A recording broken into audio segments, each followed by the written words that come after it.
Morning, everybody. Thank you for joining us. We are at the Ramban, at the end of the Ramban on chapter 36, verse 8. And I'm sorry for my unceremonious departure yesterday. It's somewhat of a dramatic ending. Where we left off, the Ramban was talking about the fact that the Torah repeats that they made this, and they made this, and they made this. And the basic point that the Ramban says is they make these things exactly correctly, even though Moshe didn't even give them great detail as to what was supposed to happen. And it just reinforces the fact that they were so emotionally and spiritually connected to the task that God just blessed them, that they should be successful. At the very end of this Ramban, it's a very lengthy Ramban.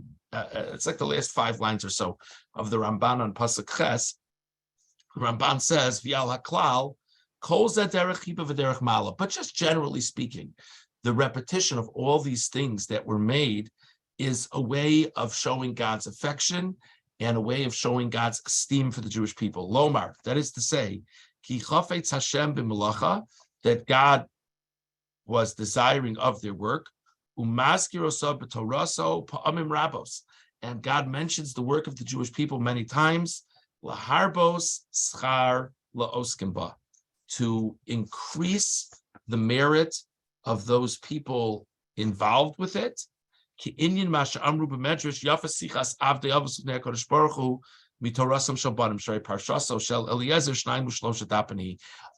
a very famous medrash, I'm sure many of you are familiar with it, that when Eliezer goes to find a spouse for Yitzchak, when Eliezer, the servant of Avram, goes to find a spouse for Yitzchak, the Torah tells us the whole story, and then Eliezer meets Rivka's family, and then he says the whole story again. And the question is obvious, why does he have to say the whole story again? Let the pasuk just say, and Eliezer told them the story. But it's to show how much God valued Eliezer's just even day-to-day discussion. So it's the same thing here, that the emphasis of everything that happened is to show how much God values the work that Bnei Yisrael put in. Just to glance again at verse 8. So verse 8 begins, Vayasuko chacham leiv bosei hamlacha.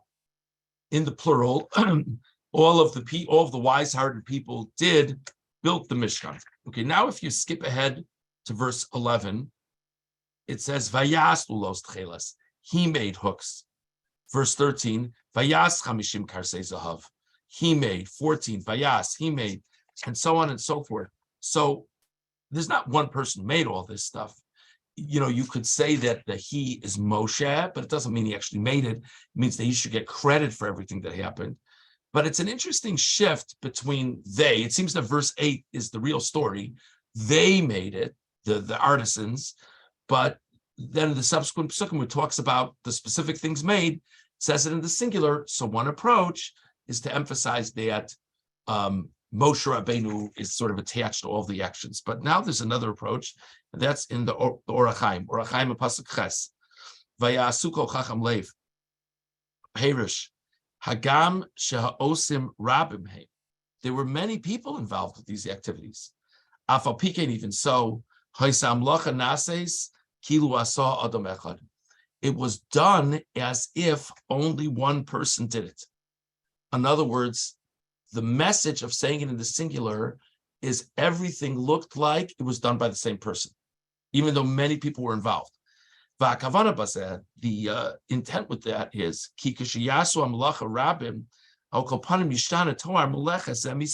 if a lot of people are involved with the task, it's only natural for many people to have sort of a different twist on it. You know, if I were to, if there were people making cakes for a simcha or something like that, and you gave them all the exact same recipe, if different people make cakes, it's very possible the cake would look different in some subtle way. But part of the miracle of the Mishkan was, even though there were all these different people doing things, it all looked the same. It all looked like it was done with the same hand. And there's a certain inconsistency if various people chip in. Vishmiyanu Akasav, the pasuk is teaching us, Ki melechas hamishkan shleima haisa gam bebechinazu, that the work of the Mishkan was complete in this respect as well. Ki ano saying chachma behema hishva osam bisbonus hachachma shaveh v'domim kulam lish echad. The same way that their ability to do this in the first place was a gift from God. God made it that their works would all like have the same twist. It would all look the same. So the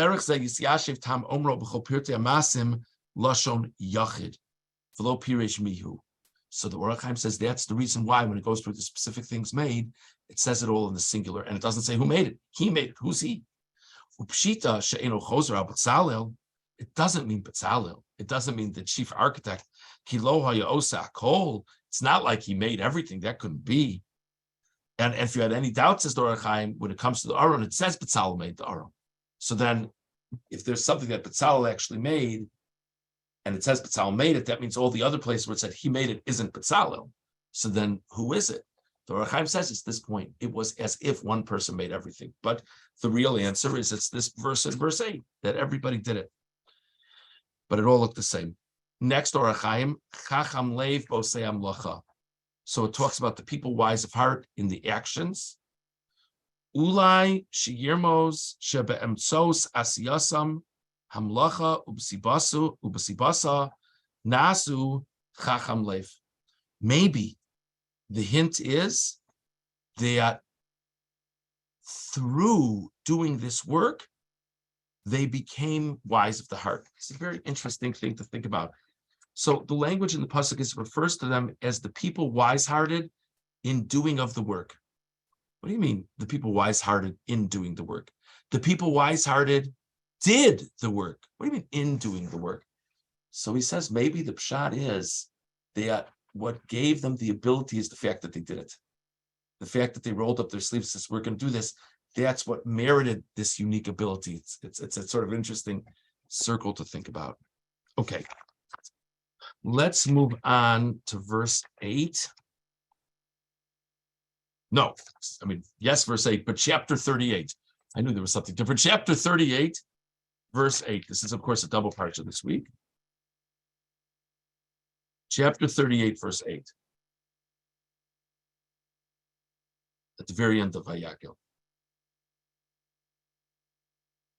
Vayas es hakiyor nechoshes. He made the basin of copper, v'es kano nechoshes, and the accompanying vessel. Bimaros hatzov os asher tzavu pesach oel moed.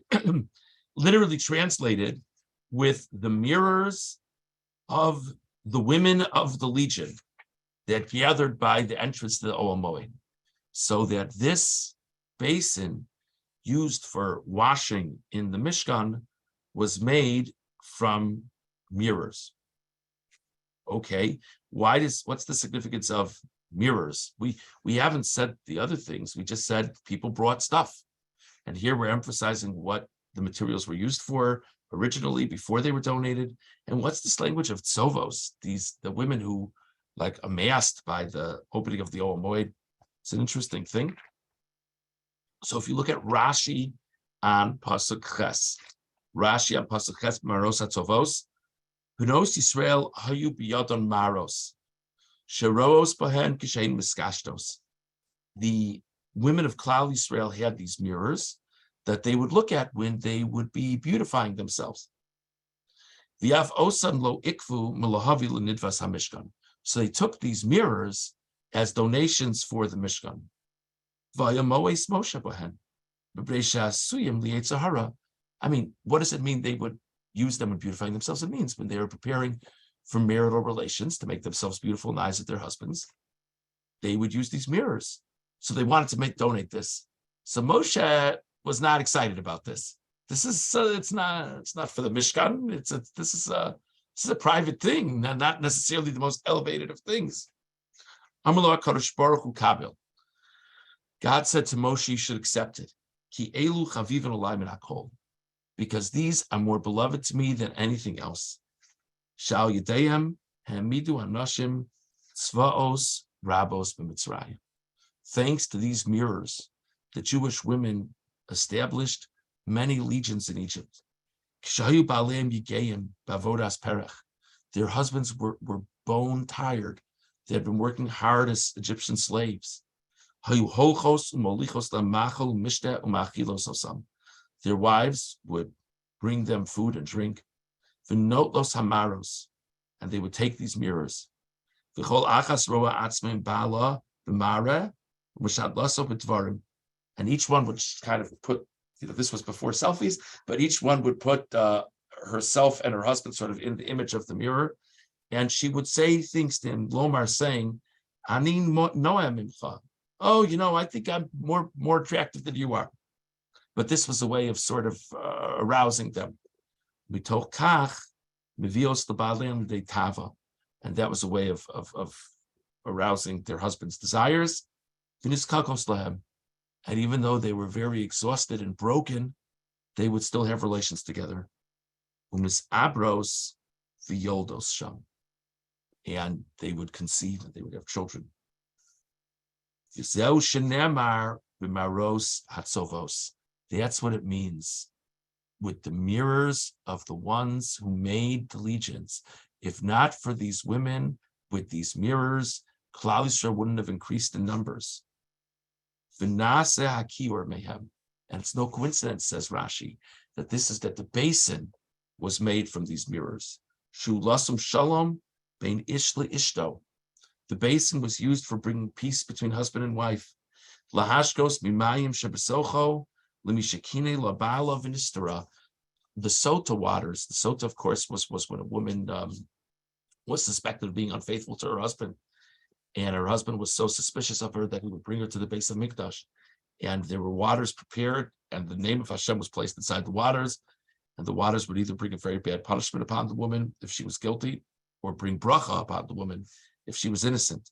The waters came from this basin, and this is the idea that though on the face of it, the sota waters are not bringing peace between husband and wife, the sota waters would bring clarity, so they would bring peace. So it's very interesting. So Moshe thought, who wants this? Like, why would this be appropriate?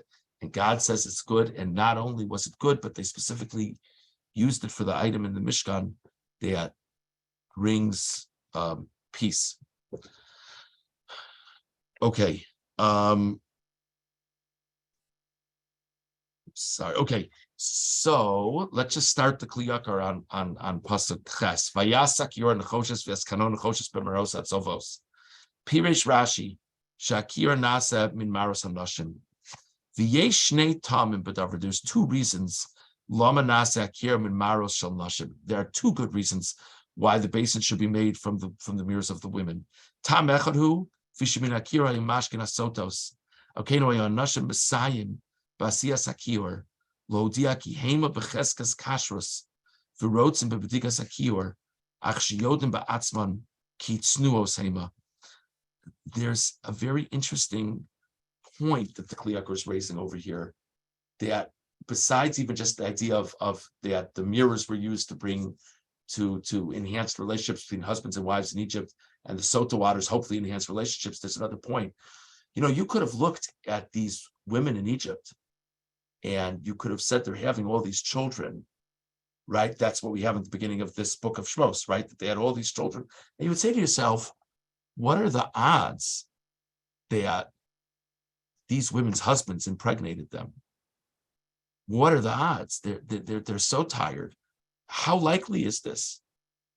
And you could say, oh, all these people, they're probably Egyptian children, or children that these Jewish women had with Egyptian men.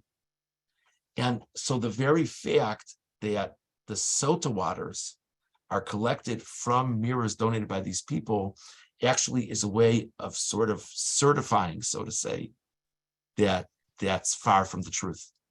And that, because it wouldn't be appropriate for the sota waters to test women, and the sota basin is made from women who were unfaithful to their husbands. So that's just an interesting additional wrinkle in the Kli Yakar. So just to sum up what we spoke about today, we spoke about the Ramban regarding the repetition of the actions involved with the Mishkan. We spoke about the Or HaChaim regarding the value of saying the actions in the singular. And we spoke of Rashi and the Kli Yakar with this idea of the women bringing forth from their mirrors for the creation of the basin.